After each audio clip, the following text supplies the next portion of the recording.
സ്വർണ്ണമയൂരം സ്വർണ്ണമയൂരം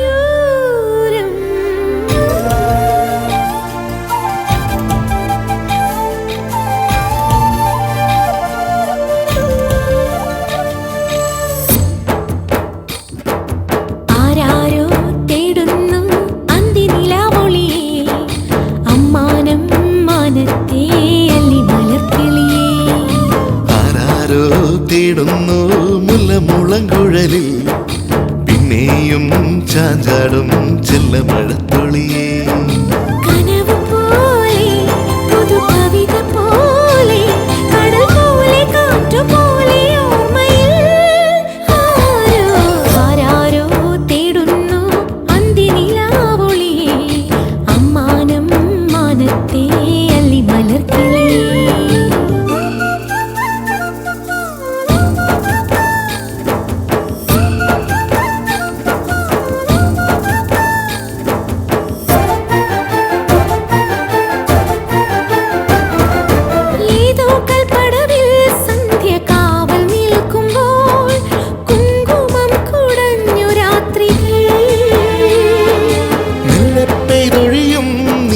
മഞ്ഞിൻ തുള്ളിയായി മംഗളം മൊഴിഞ്ഞ മാത്രയിൽ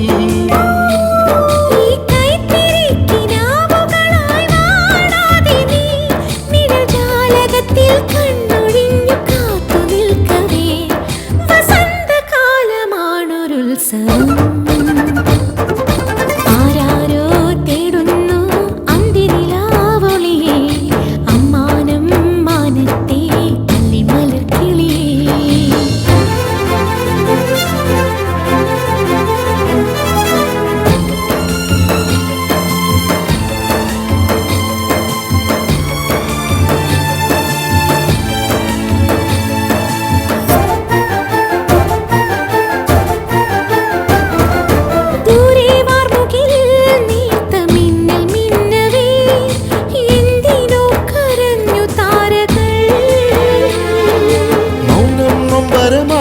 നെഞ്ചിൽ ചാഞ്ഞുറങ്ങവേ പൂ പൊഴിഞ്ഞു വീണു പാട്ടുകൾ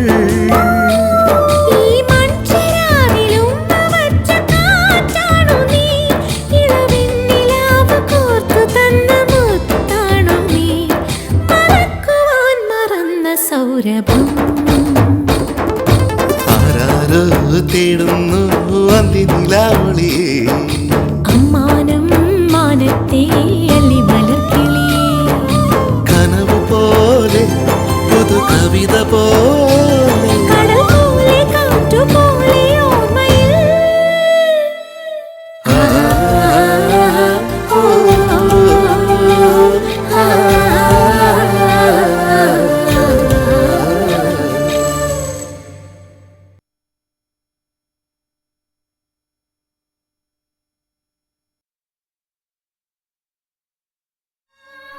പെങ്കച്ചേ, പശുവും ചത്തു മോരിലെ പുളിയും പോയി എന്ന് പറഞ്ഞ പോലെ ആയത്. കാര്യം കണ്ടു കഴിഞ്ഞപ്പോ നിന്നെ ഉപേക്ഷിച്ച് അവൻ വേറെ പെണ്ണ് കെട്ടിപ്പോയി. അതും ഇവിടങ്ങുമല്ല, അങ്ങ് കടല് കടന്നു പോയി. അതെ, ഇനി അവനെ വിചാരിച്ചോണ്ട് നീ ഇവിടെ കണ്ണീരും കയ്യുമായിരുന്നിട്ട് എന്താ കാര്യം?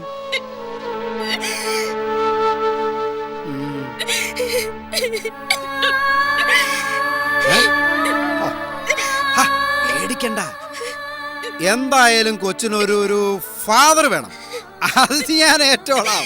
നീ വല്ലവന്റെ കുട്ടിയെ ഏക്കാൻ നിൽക്കാതെ സ്വന്തം കുട്ടികൾ രണ്ടെണ്ണ ഇല്ലേ, അവരെ ചെന്ന് ഇടയ്ക്കൊന്ന് കാണുമെങ്കിലും ചെയ്യ്. ഓ പിന്നെ അവിടെ മടിയിൽ ഇറങ്ങാതിരിക്കുന്ന പിള്ളേരെ ആർക്ക് വേണം? നീ വേണ്ടാത്ത വർത്താനമൊക്കെ കളഞ്ഞിട്ട് നിർമ്മലയും പിള്ളേരെ ഇങ്ങോട്ട് വിളിച്ചോണ്ട് വന്നാകുല. വിളിക്കാനോ? അതിനെന്റെ പട്ടി പോവും. എനിക്ക് ഇവളെ മതി. ഇവളാകുമ്പോ കുറച്ച് ചെറുപ്പവും ഇത്തിരി സൗന്ദര്യമൊക്കെ ഉണ്ടല്ലോ അമ്മേ.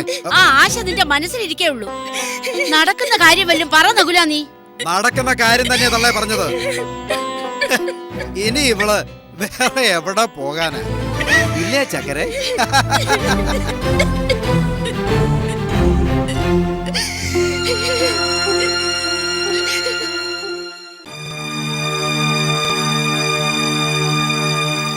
പറയാനുണ്ടെന്ന് പറഞ്ഞിട്ട് നീ ഒന്നും മിണ്ടുന്നില്ലല്ലോ. ആലോചിച്ചിട്ട് എനിക്ക് രൂപവും കിട്ടുന്നില്ല വിഷ്ണു. അറിവായ കാലം മുതലേ അച്ഛൻ മുല്ലയ്ക്കലെ സ്വത്തിന് വേണ്ടി കഷ്ടപ്പെടുന്ന ഞാൻ കണ്ടത്. കാരണവന്മാരായിട്ട് തറവാട്ട് സ്വത്ത് ഭാഗം വെച്ച് കഴിഞ്ഞപ്പോൾ അച്ഛൻ്റെ അച്ഛനായിട്ട് കൈവശം വെക്കേണ്ട സ്വത്തുക്കളാണ് മുല്ലയ്ക്കലുള്ളത്. അത് തിരിച്ചു പിടിക്കാൻ അച്ഛനും ഇപ്പം നമ്മളും എന്തൊക്കെയോ ചെയ്തു കൂട്ടുന്നു.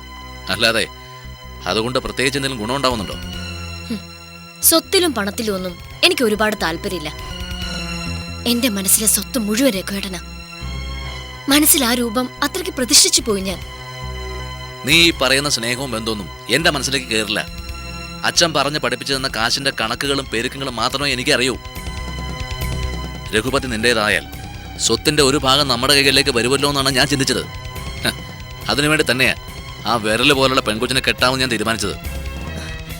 ഇത്തിരി ഉള്ളുവെങ്കിലും വിഷവിത്ത അവള്. കെട്ടാനല്ല, കെട്ടി വരഞ്ഞ് കയത്തിലെറിയാൻ കൊള്ളാതിന്. അല്ലെങ്കിലും കെട്ടി കൂടെ പൊറപ്പിക്കാനുള്ള മോഹമൊന്നുമില്ല എനിക്ക്. പക്ഷേ ഉമയെ ഞാൻ കെട്ടിയിരിക്കും. ആ പെണ്ണങ്ങ് സമ്മതിക്കില്ല. സമ്മതിക്കും വിഷ്ണു, സമ്മതിപ്പിക്കും ഞാൻ.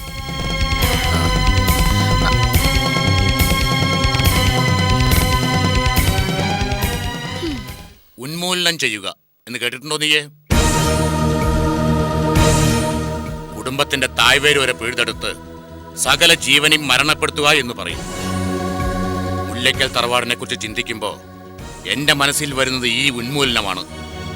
സകലതിനെയും അവസാനിപ്പിക്കണം. എന്നിട്ട് ആ തറവാട് കെട്ടിടം കിട്ടുന്ന വിലയ്ക്ക് പൊളിച്ചു വിൽക്കണം. ഇത്രയും നാളും പറഞ്ഞത് അതൊന്നും അല്ലല്ലോ. അവിടുന്ന് ബന്ധം സ്ഥാപിച്ചിട്ട് സ്വത്തുക്കൾ നമ്മുടെ കയ്യിലാക്കണമെന്നല്ലേ? ആണ്, ഇപ്പോഴും അതുതന്നെയാണ് പറയുന്നത്.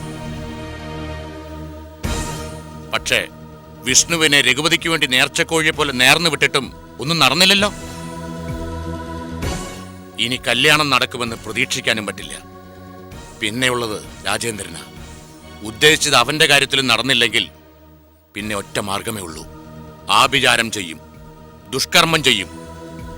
പിന്നെ ഞാൻ വേണമെന്നില്ല, സേവാമൂർത്തികൾ മതി ഒരു ഉന്മൂലനത്തിന്. നമ്മൾ നശിക്കാൻ പ്രാർത്ഥിക്കുന്ന ഒരുപാട് പേരുണ്ട് ദേവി. അവരെയൊന്നും നമ്മൾ ദ്രോഹിച്ചിട്ടില്ല, പലപ്പോഴും ഉപകാരം ചെയ്തിട്ടേ ഉള്ളൂ.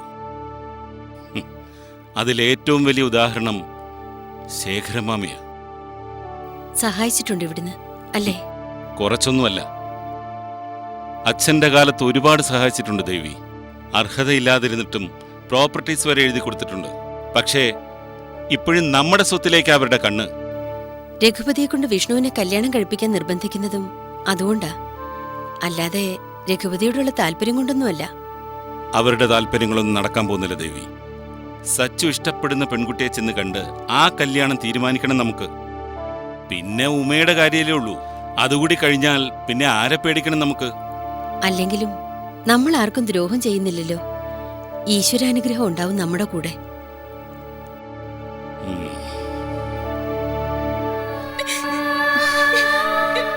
ഇങ്ങനെ കരയില്ലേ ലച്ചു നീയ്?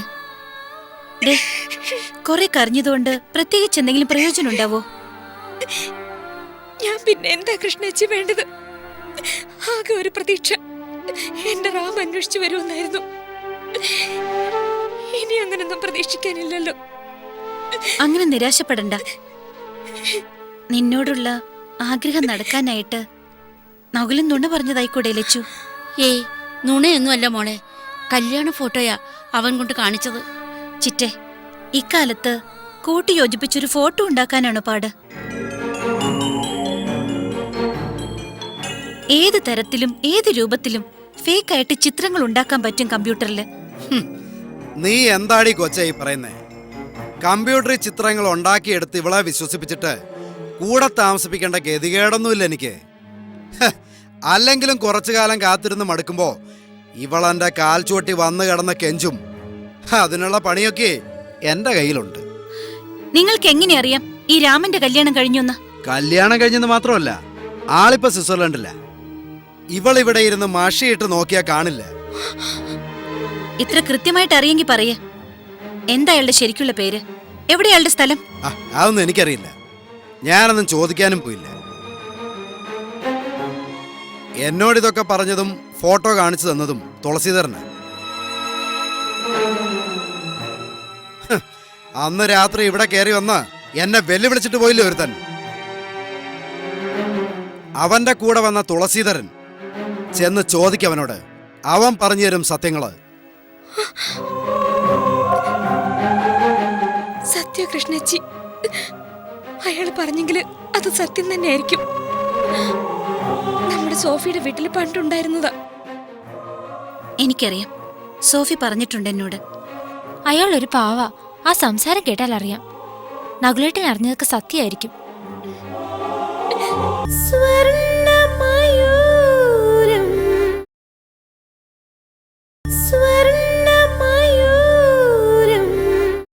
എന്ന് നിർബന്ധമില്ല തുളസി. അറിഞ്ഞതൊക്കെ സത്യമാണെന്ന് അവർ വിശ്വസിക്കണമെന്നില്ല. അത് നേരാ. എന്നാലും സച്ചിദാനന്ദം പറഞ്ഞ പോലെ ഒരാശങ്ക ഉണ്ടായിട്ടുണ്ടാവും. അതിങ്ങനെ നീറി പിടിച്ചുകൊണ്ടിരിക്കും. അത് പോരെ തുളസി, ഒരു കൺഫർമേഷൻ ഉണ്ടാവണം എല്ലാത്തിനും. തുളസി അവർക്ക് കൂടുതൽ വിശ്വാസം ഉണ്ടാവും. അധികം വിട്ടു പറയാതെ ഭംഗിയായിട്ട് തുളസി ചെന്ന് കാര്യങ്ങൾ അവതരിപ്പിക്കണം. അത് ഞാൻ ഏറ്റു. അത് മാത്രം ഏറ്റാ പോരാ, എനിക്ക് വേണ്ടി സീതാലക്ഷ്മി വിവാഹം ആലോചിക്കണം. വെറും ആലോചനയല്ല, അവളുടെ രാമൻ നഷ്ടപ്പെട്ട അവസ്ഥയിൽ അവളെ ഈ ഗതികേടിൽ നിന്ന് രക്ഷിക്കാൻ ഞാൻ തയ്യാറാണെന്ന് അവൾക്ക് തോന്നണം. താൻ പറയുമ്പോഴൊക്കെയും ഒരു രക്ഷകന്റെ പരിവേഷമായിരിക്കണം എനിക്ക്. ഒക്കെ സ്ട്രെയിറ്റ് റൂട്ടിലാ. സീതയെ കാത്തുരക്ഷിക്കാൻ സച്ചിദാനന്ദൻ, അവസാനം അവളെ കൊല്ലാനായിട്ട് കാട്ടിൽ ഉപേക്ഷിക്കേണ്ടതും സച്ചിദാനന്ദനാണ്. മൊത്തത്തില് ഒരു അവതാരത്തിന്റെ സുഖം വന്നത് ഇപ്പോഴാ. നീ ചെല്ലു തുളസി, നീയാണ് ദേവദൂതൻ.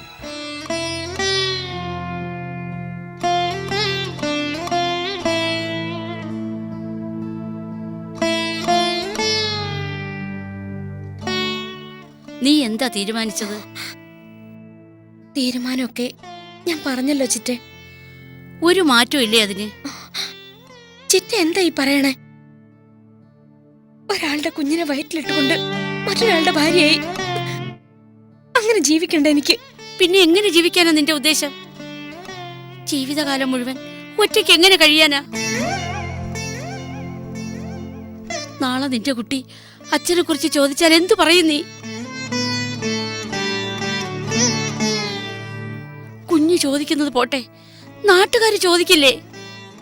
ചൂണ്ടിക്കാണിക്കാനോ പറഞ്ഞു കൊടുക്കാനോ എങ്കിലും ഒരു പേര് വേണം സീതേ. ഇല്ലെങ്കിൽ പിഴച്ചുണ്ടായതെന്ന് പേര് കിട്ടും നിന്റെ കുട്ടിക്ക്. സമൂഹത്തിന്റെ മുന്നിൽ ഒരിക്കൽ പോലും തല ഉയർത്തി നടക്കാൻ പറ്റില്ല അതിന്.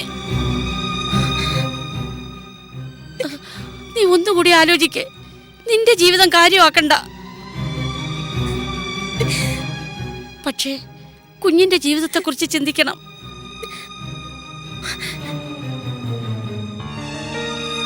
അങ്ങനെയൊന്നും ആലോചിച്ചിട്ടില്ല ഞാൻ. ഇനി ആലോചിച്ചാൽ തന്നെ എന്നെ കൊണ്ട് പറ്റില്ല ചിറ്റെ. മറ്റൊരാളെ കുറിച്ച് ചിന്തിക്കാൻ പോലും എന്നെ കൊണ്ട് പറ്റില്ല. ചിന്തിക്കണ്ട. പക്ഷേ നിന്നെ രണ്ടാം ഭാര്യയാക്കാൻ കാത്തിരിക്കുന്ന ഒരുത്തനുണ്ട് ഇവിടെ. അവന് നിന്റെ സമ്മതം ഒന്നും വേണ്ടിവരില്ല നിന്നെ കൂടെ താമസിപ്പിക്കാൻ. എന്റെ മോന് കീഴ്പ്പെടുന്നതിനേക്കാൾ നല്ലത് ഇങ്ങനൊരു വിവാഹം. മോളെ, ഇത് ദൈവമായിട്ട് കൊണ്ടുവന്ന ഒരു ആലോചനയാ. അത് നിന്നെ കുറിച്ചെല്ലാം മനസ്സിലാക്കിയ ഒരാള് വേണ്ടാന്ന് പറഞ്ഞ് ഒഴിവാക്കി വിടരുത്.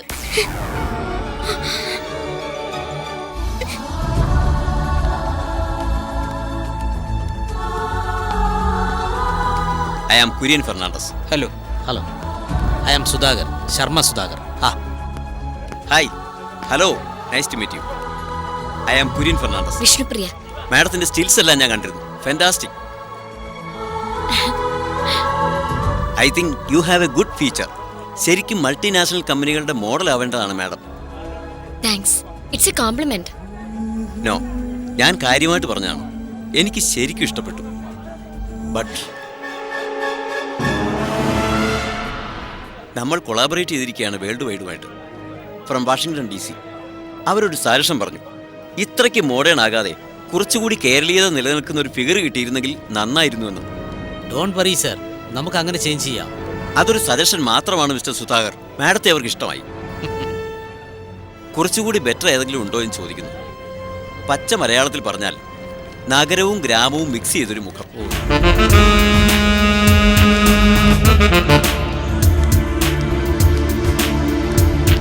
മോഡേൺ ആണോ അതോ ഒരു നാട്ടിൻപുറത്തിന്റെ ലാളിത്യമാണോ എന്ന് തിരിച്ചറിയാൻ കഴിയാത്തൊരു മുഖം. That's A suggestion.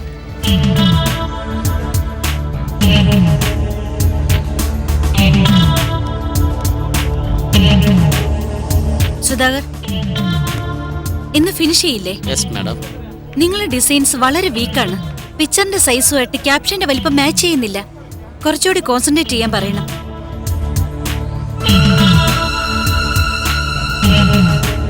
ഏത് ആംഗിളിൽ വെച്ചാലും കാണാൻ കൊള്ളാവുന്ന ഫേസ് ആണ്. പിന്നെ എന്തിനീ ഓവർ മേക്കപ്പ്? പലപ്പോഴും അങ്ങനെ ഫീൽ ചെയ്യുന്നു മോണിറ്റർ.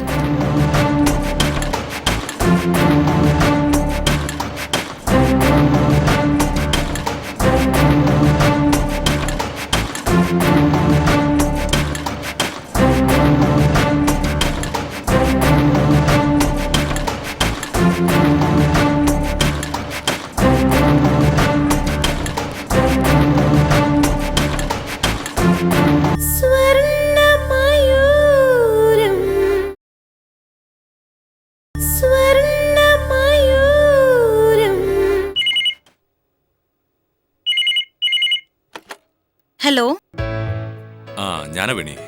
രഘുവേട്ടനാ? ആ ഒരുപാട് സമയമായി വീട്ടിലെത്തിയിട്ട്? ഇല്ല, കുറച്ച് സമയമായുള്ളൂ.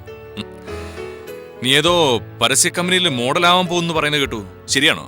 ഏയ് ഇല്ല, GM കുര്യൻ ഫെർണാണ്ടസും കൂടി വന്ന് പറഞ്ഞതല്ലേ. കള്ളത്തര രഘുവേട്ടാ, ഞാനെങ്ങും പോകുന്നില്ല. അവര് കള്ളത്തരമൊന്നും പറഞ്ഞില്ല. നിന്നെ കൊണ്ട് സമ്മതിപ്പിക്കാനാ എന്റെ അടുത്ത് വന്നത്. ഞാൻ പറഞ്ഞതാ എനിക്ക് വയ്യാന്ന്. രഘുവേട്ടൻ എന്തെങ്കിലും ഒഴിവ് പറഞ്ഞു വിട്. ഞാൻ അവർക്ക് വാക്കുകൊടുത്തു. താൻ വന്ന് മോഡലാകുമെന്ന് ഞാൻ അവർക്ക് വാക്ക് കൊടുത്തു. എന്തിന്? എന്നെ കൊണ്ടൊന്നും പറ്റില്ല. ഇനി അങ്ങനെ പറഞ്ഞിട്ട് ഒരു കാര്യമില്ല. തന്നെ കൊണ്ടുചെല്ലാം ഒന്ന് ഏറ്റുപോയി ഞാന്. കഷ്ടം, അത് വേണ്ടിയിരുന്നില്ല. എനിക്കൊരു താല്പര്യമില്ല. എനിക്ക് താല്പര്യമുണ്ട്. ഞാൻ കെട്ടാൻ പോകുന്ന പെണ്ണ് അത്യാവശ്യം പോപ്പുലർ ആവുന്നത് എനിക്കൊരു അഭിമാനമല്ലേ? എന്നാലും രഘുവേട്ടാ, നീ ഒന്നും പറയണ്ട. അത്രയ്ക്ക് അവരെന്നോട് റിക്വസ്റ്റ് ചെയ്തു. ഒരു ടൈം പാസ് ആയിട്ട് കണ്ടാ മതി ഈ ഒരു തവണത്തേക്ക്. എന്താ തനിക്കെന്താടോ, പേടിയാണോ? ഓ, പേടിയൊന്നുമില്ല. ഞാൻ മുമ്പ് മോഡൽ ചെയ്തിട്ടുള്ളതല്ലേ. അത് ശരി, എന്നിട്ടാണോ? അതല്ലേ രഘുവേട്ടാ, വല്യേട്ടനൊക്കെ എന്ത് വിചാരിക്കും? ഒന്നും വിചാരിക്കില്ല, ഞാൻ പറഞ്ഞോളാം. ഞാൻ മോഡലിങ്ങിന് ചെന്നാ വിഷ്ണുപ്രിയക്ക് കൂടുതൽ ദേഷ്യവും. അവളുടെ കാര്യമൊന്നും താൻ നോക്കണ്ട. അതല്ലെങ്കിലും ബഹളം വെക്കാൻ വേണ്ടി മാത്രം ജനിച്ചതാ. ഇതിപ്പോ താൻ ചെയ്തേ പറ്റൂ. ഓക്കെ? ഓക്കെ. ഒന്ന് മനസ്സ് തുറന്നു പറയടൂ. ഓക്കെ. എന്താ മോളെ? കമ്പനി ഒരു ഡ്രസ് ലൈനിന്റെ പരസ്യത്തിന് മോഡലാവാൻ പറഞ്ഞു. ഞാൻ സമ്മതിച്ചില്ല. അവര് നേരെ ചെന്ന് രഘുവേട്ടനെ കണ്ടു. രഘുവേട്ട സമ്മതിച്ചു എന്നെ കൊണ്ട് ചെല്ലാന്ന്. അത്രേ ഉള്ള കാര്യം. അതെന്താ അത്ര നിസ്സാര കാര്യാ? പിന്നല്ലാതെ, നിനക്ക് നല്ലത് വരുന്ന കാര്യമേ രഘുപതി ചെയ്യത്തുള്ളൂ. അപ്പോ എന്താ, മോഡലാവുക എന്ന് പറഞ്ഞാൽ ക്രിമിനൽ കുറ്റമൊന്നും അല്ലല്ലോ. പോയി ചെയ്യണം. എന്തായാലും വിഷ്ണുവിനേക്കാൾ നല്ല മോഡലാവാൻ പറ്റും നമ്മുടെ കൃഷ്ണവേണിക്ക്. എൻഗേജ്മെന്റിന്റെ ആൽബങ്ങളൊക്കെ ശ്രദ്ധിച്ചില്ലേ? ശരിക്കും ഫോട്ടോജനിക്കാ. ഫോട്ടോ എടുത്തപ്പോ കൊള്ളാന്ന് കരുതി പരസ്യത്തിലൊക്കെ നിൽക്കുമ്പോ നന്നാവണമെന്നില്ല. നന്നാവും. എന്തായാലും വിഷ്ണുവിനേക്കാൾ നന്നായിരിക്കും. വിഷ്ണു എന്താ മോശം?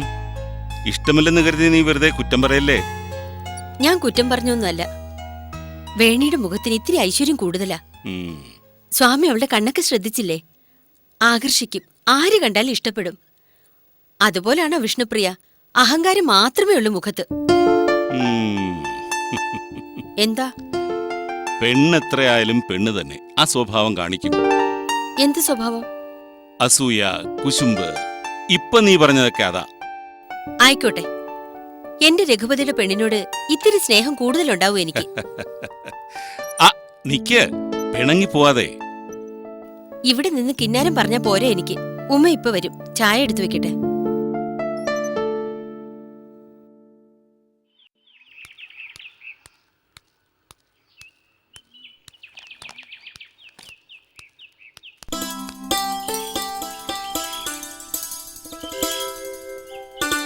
എത്ര സമയമായി ഞാൻ ഉമ്മയെ നോക്കി നിൽക്കുന്നറിയോ?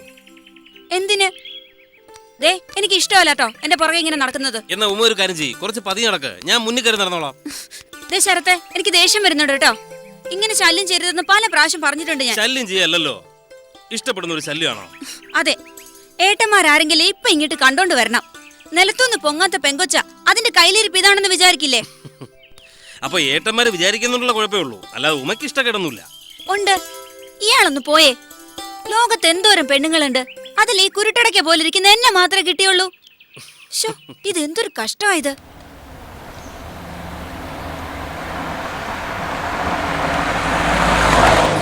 ഈശ്വര, ഒരു വണ്ടി. അതിൽ ഏട്ടന്മാരറിയണ ആരെങ്കിലും ഉണ്ടാവും.